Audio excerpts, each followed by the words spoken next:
جی welcome back. اچھا madam بتائیے گا مجھے, بریک سے پہلے ہم بات کر رہے تھے, آپ کو کیا لگتا ہے کہ او آئی سی اور اقوام متحدہ جو ہیں وہ صرف بیانات تک محدود رہ گئے ہیں, جس طریقے سے ریزولیشنز پاس ہوئی ہیں, اس کے بعد اب آپ کو کیا لگتا ہے کہ 27 جنوری کو روکنے کے لیے کوئی عملی طور پر کام ہو رہا ہے او آئی سی کی طرف سے؟ دیکھیں او آئی سی کے اندر بھی میرا یہی پروپوزل ہے, اور خاص طور پہ مارکہ حق کے بعد جو کشمیر پہ جنگ لڑی گئی پہلگام کے بعد, اور کشمیر پہ جو واٹر ٹیررزم کا جو انہوں نے اٹیک کیا, ویپنائز کیا واٹر کو ہندوستان نے, اور پھر اللہ نے فتح دی, مگر جو سیز فائر ہوا وہ نیوکلیئر پر ہی ہوا تھا جو رسک تھا, اور اس میں ایکولی امریکہ اور چائنا کا بہت پازیٹیو رول تھا, اور ہمارے فیلڈ مارشل صاحب کا کیٹیگوریکلی. اور اب پرابلم یہ ہے کہ اب یہ سیز فائر بہت ٹیمپرری اور فریجائل ہے. It is directly link to the case of Yasin Malik. اگر یاسین صاحب کے ساتھ چھیڑا چھاڑی ہوتی ہے, گاڈ فاربڈ, اللہ نہ کرے, مگر جو سائیکولوجیکل اور فزیکل مینٹل ٹارچر ایک شخص کو دیا جا رہا ہے, اور 6.5 ایئر سے کال کوٹری ہے, اور ایک ہی 5x7 فیٹ کی ہے, کوئی اتنے زیادہ رومز نہیں دیے ان کو کہ واک کریں, کہ ایکسرسائز کریں, یا کھانے ان کی پسند کے آئیں. وہ تو پانی بھی بہت ناپ کے دیتے ہیں ان کو, اور کڈنی کے وہ پیشنٹ, یس ان کو پانی بھی بہت ان ہائیجینک دیا جاتا ہے, جس کی وجہ سے ان کی کڈنیز میں پتھر بن گئے ہیں, اور نہ کتاب پڑھنے کی ان کو اجازت ہے, اور پنجرے میں رکھا ہوا ایک بندے کو, اور ان کو بہت جاسوس پہ بھی نہیں ہوتا جتنا یہ کیا جا رہا ہے, کسی دہشت گرد پہ نہیں ہوتا. یہ تو سارے ریکارڈ توڑ دیے, نہ لائر ہے, نہ پیش کرنے کی اجازت ہے, نہ بولنے کی اجازت ہے, نہ فیملی سے ملنے کی اجازت ہے, نہ ہم خط لکھ سکتے ہیں, نہ وہ لکھ سکتے ہیں, نہ فون پہ بات ہو سکتی ہے, ملاقات تو لاسٹ آپ سمجھ لیں نا بات ہے. تو یہ اس طرح کی حالت میں, اور پھر سالیٹری کنفائنمنٹ ان اٹ سیلف ایک بہت بڑا جو ہے مینٹل ٹارچر ہوتا ہے, کوئی شک نہیں رائٹ. اور اس کے ساتھ ساتھ قید تنہائی کے ساتھ ساتھ جو ان کی فزیکل ہیلتھ کتنی جا رہی ہے. تو میرا تو یہی او آئی سی کو بھی یہی اپیل ہے کہ یہ جس طرح اپنا رول پلے کر رہے ہیں, پیلسٹائن کے لیے بھی کر رہے ہیں کہ کوئی پیس کی طرف یہ میٹر جائے, ریزالو ہو, بلڈ شیڈ ختم, اور اس میں کروشل رول پاکستان کا بھی آ رہا ہے. تو میرے خیال میں وہ انٹرنیشنل اسٹیبلشمنٹ سے بھی بات ان کو کرنی پڑے گی. یونائٹڈ نیشنز میں بھی ایک بڑا انفلوئنس آ گیا ہے پاکستان کا ہیومن رائٹس کے کاؤنسل کے اندر, چیئر بھی ہے ہمارے پاس, کہ جب ہم وہاں پہ کریں تو they should now play a role, کہ اگر سیز فائر کو ہم نے افیکٹو کرنا ہے. عرب ورلڈ کو بھی بہت بڑی ذمہ داری ہے او آئی سی کو, کیونکہ عرب ورلڈ کی ہیوی ترین انویسٹمنٹس ہیں انڈیا کے اندر, اور جس ملک کی انویسٹمنٹ ہوتی ہے نا, تو آپ سمجھ لیں اس کے نفع نقصان کا جو وہ اسٹیک ہولڈر بن جاتا ہے, بزنس. تو اس لیے وہ ان کی بھی ایک کلیکٹیو وائس جانی چاہیے بہت سیریس وے میں ہندوستان کو, کہ اگر یاسین صاحب کی جان کے ساتھ کچھ کیا گیا تو اس سے پورے خطے میں آگ لگے گی, اور ان کا بزنس وہاں تباہ ہوگا. آپ کو یاد ہے نا 9/11 کے بعد جو اتنی بلینز آف ڈالرز کی انویسٹمنٹ تھی افغانستان کے اندر, وہ ایسے دھڑام کی ہیں. تو یہ بھی دھڑام سب کی جو اربوں خربوں کی انویسٹمنٹس ہیں عرب ورلڈ کی بھی ہیں. انڈیا میں کوئی بھی مطلب کوئی بزنس مین جو ہوتا ہے نا, وہ اپنا پیسہ ایسے خطے میں نہیں لگاتا جو نیوکلیئر پہ پہنچا, جس کا لیڈ کر رہا ہے اس ملک کو, جو آر ایس ایس کا لیڈر ہے, اس نے آر ایس ایس کو بھی پار کر دیا ہے. آپ کو پتا آر ایس ایس سے بھی اس کی لڑائی چل رہی ہے اندر سے, وہ بھی کہہ رہے ہیں کہ اس نے ہمیں بھی کراس کر دی. اس نے آر ایس ایس کو کراس کیا, اس نے اپنی را کو آئی بی کو اوورٹیک کر لیا, اس نے اپنی اسٹیٹ کو اوورٹیک کر لیا, اس نے ساری پارٹیز کو.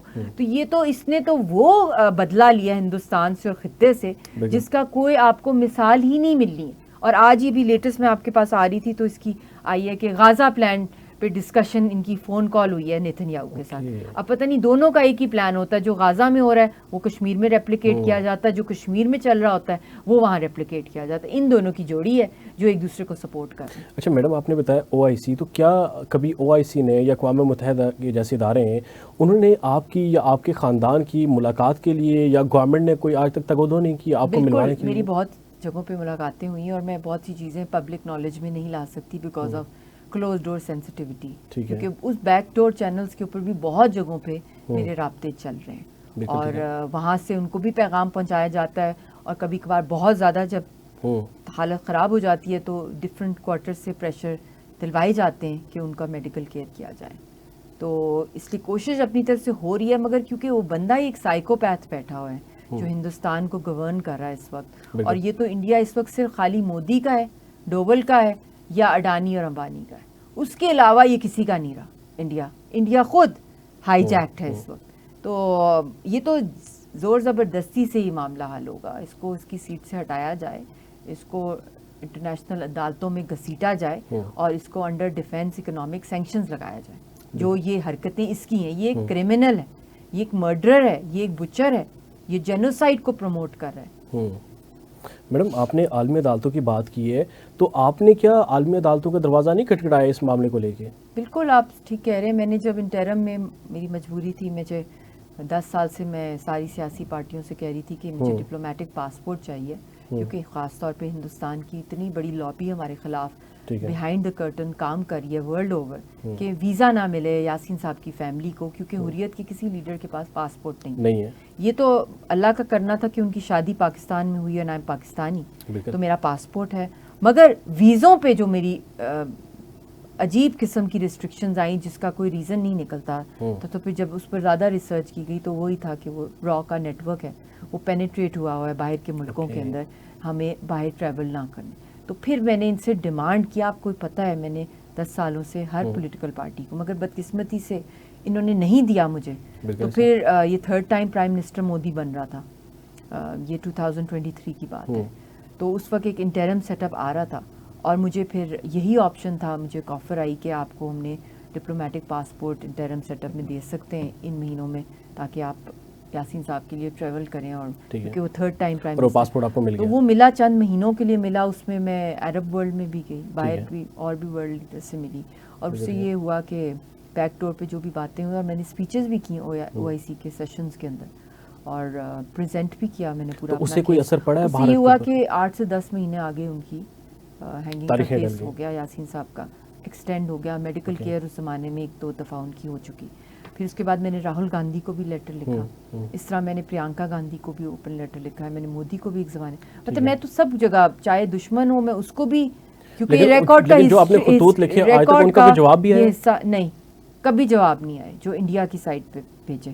مگر یہ ہے کہ جب راہل گاندھی کو بھیجا تو ایک ڈبیٹ ان کے میڈیا پہ بہت زیادہ چھڑ پڑی, اور پھر ان کے حق میں 3-4 بڑے بڑے آرٹیکلز آئے, جو پریم جا شنکر کے بھی آئے, وہ ان کے ایکس انفارمیشن منسٹر اور ٹریک 2 میں کافی ایکٹیو رہے ہیں پیس پروسیس میں. انہوں نے پھر ایکسپوز کیا انڈین جوڈیشل سسٹم کی جو انجسٹسز یاسین صاحب کے ساتھ ان کے کیس میں ہو رہے ہیں. تو ڈیفینیٹلی جب آواز اٹھی تو انڈیا میں اس پہ کافی شور مچا, اور پھر اس کے بعد پرینکا گاندھی کو بھی میں نے لکھا, پھر مودی کو بھی لکھا. پھر اس کے بعد مودی کو جب میں نے لیٹر لکھا, یہ کوئی 4 سال پہلے کی بات ہے, کیونکہ یاسین صاحب بھوک ہڑتال پہ تھے, تو وہ چاہتے تھے کہ ان کو فزیکلی کورٹ میں پروڈیوس کیا جائے, مگر NIA کی گورنمنٹ نہیں جانے دے رہی تھی ان کو. تو پھر میں نے یہ لیٹر, اوپن لیٹر لکھا, اور اس میں میں نے ڈیمانڈ کی کہ اگر ان کو کچھ ہو گیا ان کی جان کو تو مودی از رسپانسبل.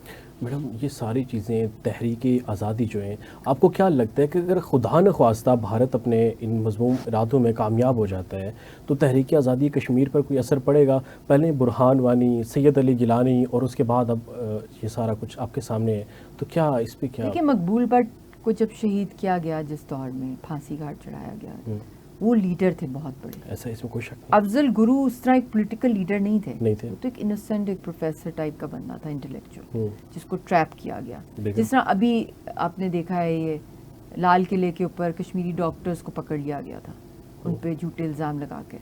مگر مقبول بٹ ساری قوم کا لیڈر تھا, کوئی شک نہیں اس میں. ٹھیک ہے, تو جب ان کو اس طرح پھانسی گھاٹ چڑھایا گیا تو اس کے بعد آغاز ہوا مسلح جدوجہد کا, ایک رسپانس آیا, اور یاسین صاحب ایک بہت بڑے پولیٹیکل لیڈر ہیں, تحریک کا علم ان کے پاس ہے, اور وہ ان کے ساتھ 2 پوائنٹس ہیں کہ وہ مسلح جدوجہد کے بھی فاؤنڈر, انہوں نے شروع کیے, اور پھر اس کے بعد انہوں نے سیاسی روٹ لیا. جب انٹرنیشنل اسٹیبلشمنٹ میں انہوں نے کہا, کنونس کیا جیل میں کہ آپ سیاسی سائٹ پر آئیں, جس طرح قائد اعظم محمد علی جناح نے, جس طرح نیلسن منڈیلا, جس طرح گاندھی نے اپنی سیاسی تحریک لیڈ کی, آپ کشمیر موومنٹ کو لیڈ کریں, دنیا آپ کو سنے گی.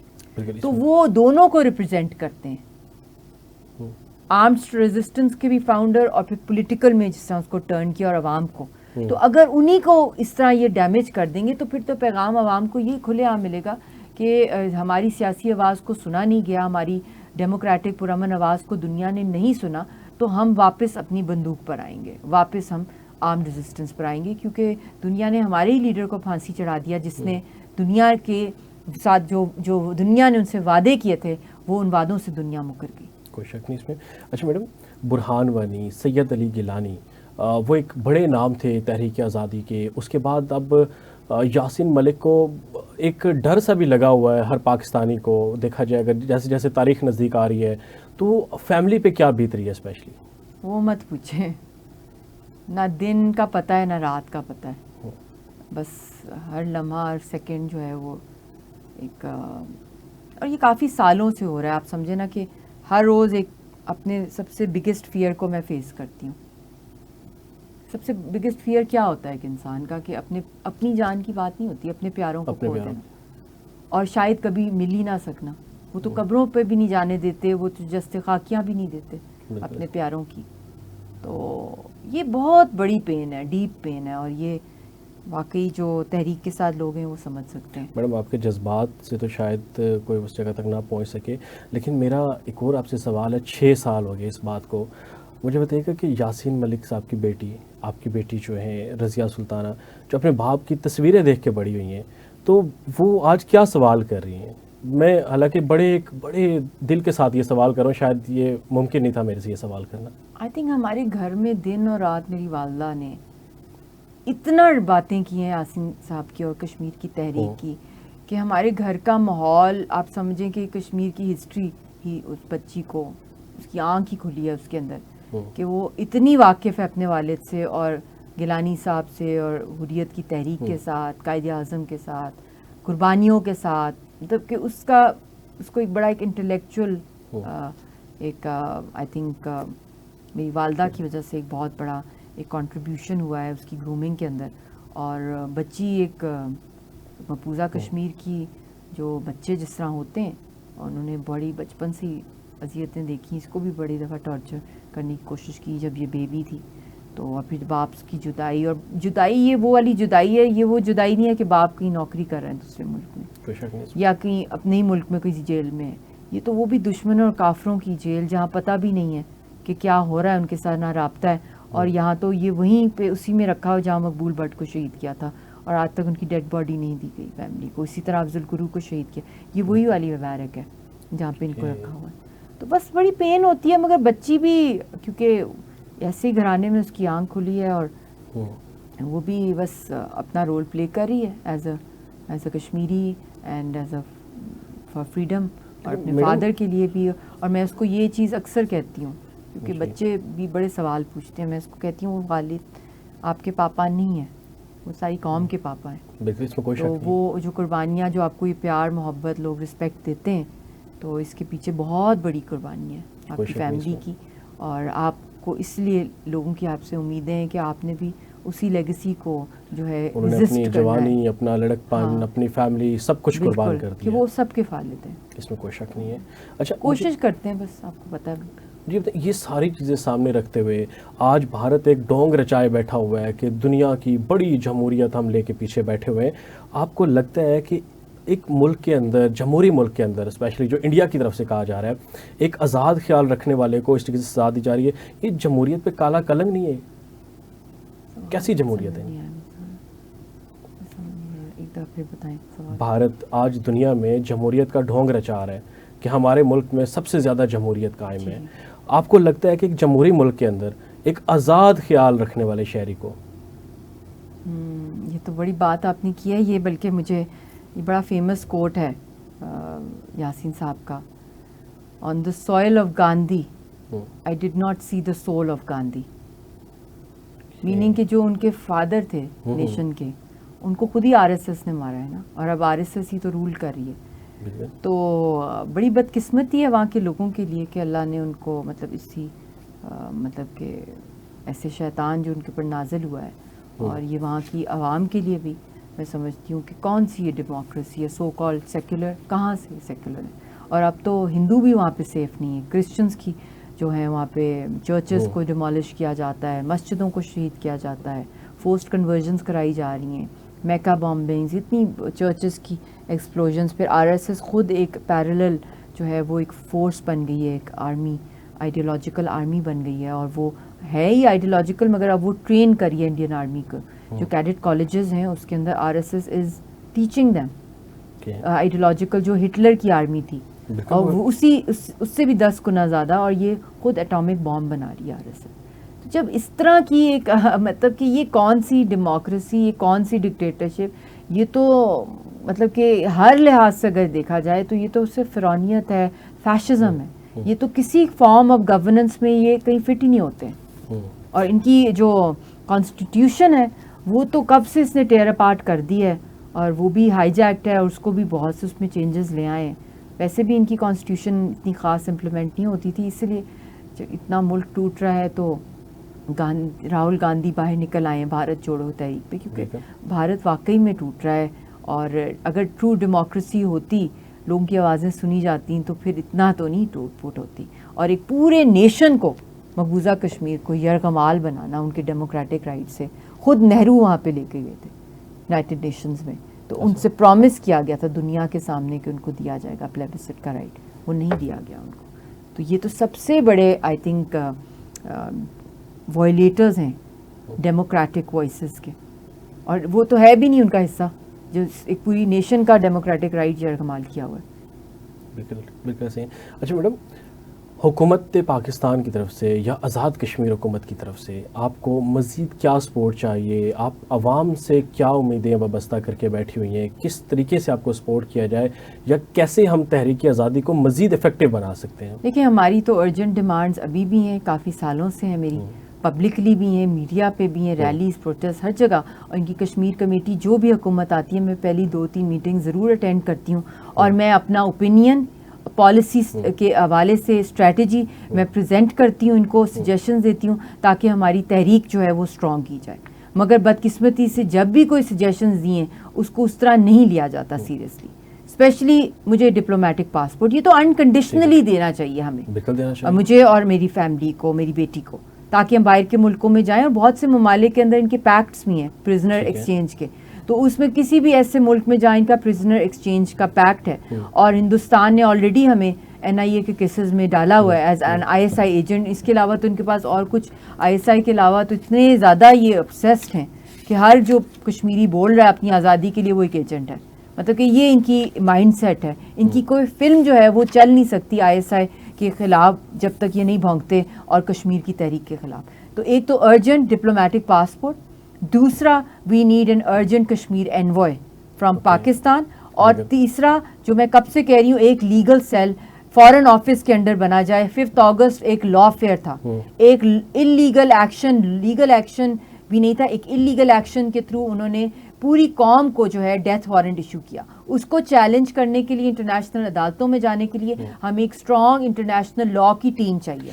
4th میری ڈیمانڈ ہے کہ یاسین صاحب کا کیس جو ہے، کلبھوشن یادو ایک دہشت گرد کا، وہ مقدمہ لے کے جا سکتے ہیں انٹرنیشنل عدالتوں میں، تو کیوں نہیں یاسین ملک کی جان کو بچانے کے لیے وہاں ان کا مقدمہ لے کے جایا جائے. وہ ایک فریڈم فائٹر، وہ ایک پیسفل لیڈر ہیں، وہ امن کے لیے کام کریں، وہ یونائٹڈ نیشنز کی قراردادوں کے مطابق اپنا آزادی کا حق اپنی قوم کا مانگ رہے ہیں. ان کو 7 پرائم منسٹرز آف انڈیا نے انگیج کیا، انٹرنیشنل اسٹیبلشمنٹ نے ان کو انگیج کیا، ان کو پاکستان نے آفیشلی آن بورڈ لیا جب بھی امن کی بات ہوئی اور کشمیر کی بات ہوئی. تو یہ فوری طور پہ ان کا جو کیس ہے انٹرنیشنل عدالتوں میں لے کے جایا جائے. میں خود نہیں لے کے جا سکتی کیونکہ یہ اسٹیٹ لے کے جا سکتی ہے. میں انٹرم سیٹ اپ میں آئی، میری سب سے پہلی ڈیمانڈ تھی کہ یاسین صاحب کا میٹر فوراً لے کے جایا جائے انٹرنیشنل کورٹس کے اندر. تو مجھے پرائم منسٹر صاحب نے کہا کہ انٹرم سیٹ اپ کے پاس وہ مینڈیٹ نہیں ہوتا، وہ جو پراپر ایک لانگ ٹرم گورنمنٹ آتی ہے وہی کر سکتی ہے. تو میں ان سے بھی یہ کہہ رہی ہوں. اور 5th میری ڈیمانڈ ہے، میں نے پہلے بھی یہ کی ہے،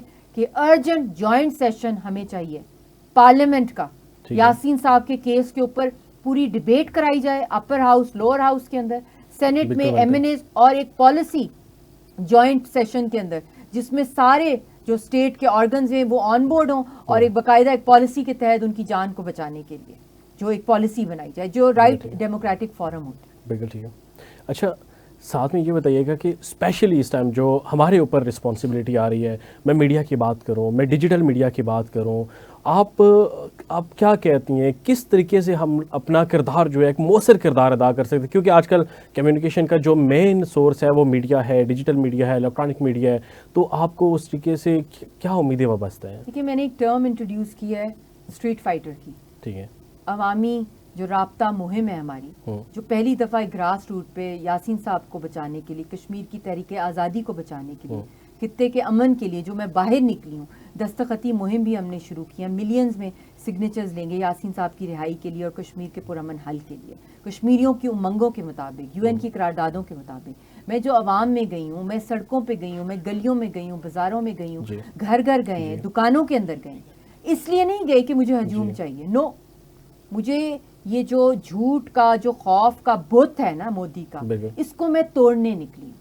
اور میں ایک مجاہد کی وائف ہوں، وہ ایک غازی ہے، وہ زندہ ہے تو غازی ہے، اگر ان کو قتل کیا گیا تو وہ ایک شہید ہے، مجھے وہ بات نہیں ہے، مگر جو اس سے نقصان ہوگا، میں اسی لیے یوتھ کو یہی اپیل کر رہی ہوں، جو بھی لوگ باہر سڑکوں پہ نکلیں، میں نے کہا آپ سب اسٹریٹ فائٹرز ہیں، کیونکہ میں گلیوں میں جا رہی ہوں، تنگ گلیوں میں، کالونیز میں، سڑکوں میں، اندرون شہروں کے اندر جو اصل عوام ہے، بازاروں کے اندر، دکانوں کے اندر لوگوں کو مل کے ان کو بتا رہی ہوں، تو لوگوں کو یہی کہا جا رہا ہے کہ آپ ایک سوشل میڈیا کا جو پلیٹ فارم ہے ایک بہت بڑا ویپن ہے، اگر ہندوستان کے پاس خوف کا ویپن ہے اور خاموش کرنے کا اور آپس میں لڑوانے کا، ہم آپس میں اگر لڑتے رہیں گے تو یہ تو سب سے بڑا وکٹری ہے ہندوستان کے لیے، کہ کشمیر وہ چاہتے ہیں کہ ہم بھول جائیں، کیونکہ کشمیر جس کے کنٹرول میں ہے وہی اگلی ورلڈ پاور ہے، اور کشمیر تو کسی کافر کے ہاتھ میں نہیں ہے، کشمیر کشمیریوں کا ہے اور شہرک بھی ہے پاکستان کا۔ تو آپ لوگ یوتھ کو آپ کے تھرو ماشاءاللہ آپ کا بھی بہت بڑا نیٹ ورک ہے، اور آپ آلریڈی کاز کے حوالے سے یاسین صاحب کے لیے کر رہے ہیں، اور ابھی بھی یہ پوڈ کاسٹ ہے،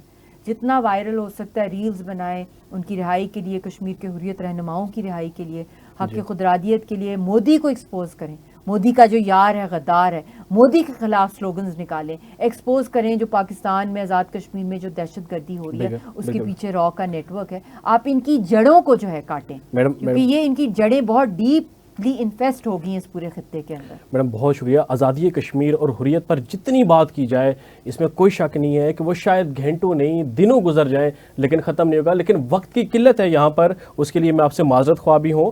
ناظرین، مشال ملک کی باتیں سن کر ایک بات تو واضح ہو گئی ہے کہ جذبہ آج بھی جوان ہے، لیکن شاید ہماری صفوں میں وہ اتحاد اور تڑپ نظر نہیں آ رہی جو ہونی چاہیے تھی۔ وقت بہت کم ہے، مشال ملک صاحب تو اپنا حصہ ڈال رہی ہیں، لیکن اب ریاست کی اور آپ عوام کی باری ہے۔ اپنے میزبان کو اجازت دیجیے گا، اللہ نگہبان۔